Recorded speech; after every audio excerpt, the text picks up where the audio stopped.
National secretary हूँ India Boolean jewellers association का। देखिए, ऐसा कहा जाता है कि हिंदुस्तान में लगभग 2 लाख से 3 लाख ज्वेलर हैं, लेकिन कितने लोग आज तक एक्सपोर्ट कर पाए? हार्डली 6,000 लोगों ने एक्सपोर्ट प्रमोशन काउंसिल में रजिस्टर किया है, और उसमें भी जो ज़्यादा व्यापारी हैं वो डायमंड के एक्सपोर्ट में ही शामिल है। जो भारतीय सरकार का जो विज़न है, जो प्राइम मिनिस्टर का विज़न है, कॉमर्स मिनिस्ट्री का विज़न है, 2022-23 का 45.7 बिलियन US डॉलर्स का एक्सपोर्ट का विज़न है, और इस विज़न को हमें आगे लेकर जाना है। और डायमंड तो ठीक ठाक एक्सपोर्ट हो रहा है, लेकिन गोल्ड ज्वेलरी भारत से ज़्यादा एक्सपोर्ट हो नहीं पा रही है, जिसका जैसे गोविंद जी ने बताया, चेतन जी ने बताया, इसका बहुत बड़ा मार्केट है। लेकिन जो ये 2 लाख ज्वेलर्स में से ये कुछ चंद ज्वेलर्स ही ये कर पा रहे हैं, तो हम चाहते हैं कि इन सारे ज्वेलर्स तक हम पहुँचे, और यदि उनमें क्षमता है, यदि उनके पास अच्छा प्रोडक्ट है, तो हम उनको उंगली पकड़कर चलाना सिखाना चाहते हैं कि आप एक्सपोर्ट कैसे कर सकते हैं। हम उनको हम उनको वहाँ अगर उन्हें ब्रांच ऑफिस सेटअप करना है दुबई में, तो वो भी हम उनको सर्विसेज प्रोवाइड करेंगे। यदि उन्हें वहाँ पर सब्सिडरी कंपनी बनानी है, तो हम उनको सर्विस प्रोवाइड करेंगे। यदि उनको कोई लॉजिस्टिक के बारे में जानकारी चाहिए, तो हम लॉजिस्टिक की कंसल्टिंग उनको देंगे। यदि एक्सपोर्ट इंश्योरेंस किस तरह होता है, वो भी हम उनको बताना चाहते हैं, और कितना आपको फ्रेट लगेगा, किस प्रकार से एक्सपोर्ट होगा, कैसे प्रोडक्ट का सिलेक्शन होगा, किस तरह से कस्टम क्लियरेंस होगा, किस तरह से बिल ऑफ एंट्री फाइल करनी है, किस तरह से आपको पेमेंट आएगा, किस तरह से आपका कस्टम अप्रेजल होगा।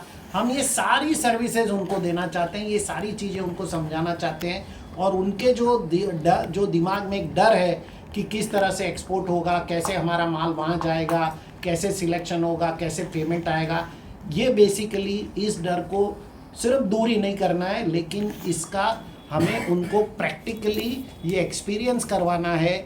चाहे वो शुरुआत में छोटा छोटा एक्सपोर्ट हो, लेकिन हम उनको एक्सपीरियंस कराना चाहते हैं कि एक्सपोर्ट करना भारत में बहुत ही आसान है।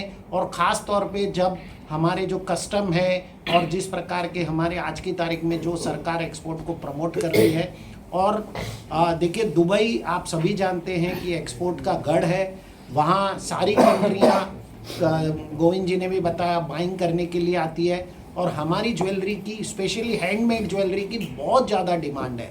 हम चाहते हैं कि हमारी जो गोल्ड ज्वेलरी है, जिसका पिछले साल सिर्फ 1700 मिलियन ही एक्सपोर्ट हुआ था, इसके पिछले साल लगभग 1300-1400 मिलियन का एक्सपोर्ट हुआ था, वो एक्सपोर्ट बहुत रैपिडली ग्रो हो, क्योंकि हम डायमंड में तो अच्छा कर रहे हैं, लेकिन हम गोल्ड ज्वेलरी में अच्छा नहीं कर रहे हैं, जिसका बहुत बड़ा मार्केट है। और लास्ट 2 साल से जो लोगों को गोल्ड ज्वेलरी में और गोल्ड में इंटरेस्ट आया है, वो इंटरेस्ट पूरे सिर्फ भारत में ही नहीं है, पूरे वर्ल्ड में है।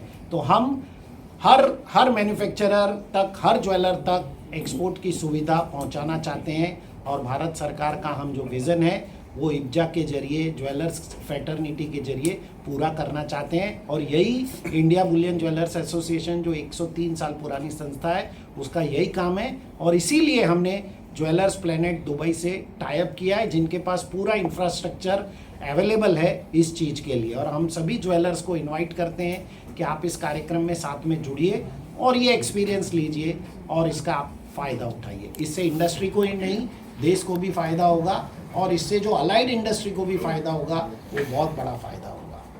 थैंक यू वेरी मच चेतन भाई, और सभी चेतन भाई, गोविंद भाई, और आप सभी मीडिया भाइयों का। यदि आपके कोई सवाल हो नहीं, उसके पहले हम चाहेंगे कि भाविक भाई जो हमारे BBC लॉजिस्टिक्स में जो पूरा भारत में बहुत बढ़िया काम कर रहे हैं, और आज सोना को पहुंचाने के लिए उनका बहुत बड़ा योगदान है इस इंडस्ट्री के लिए।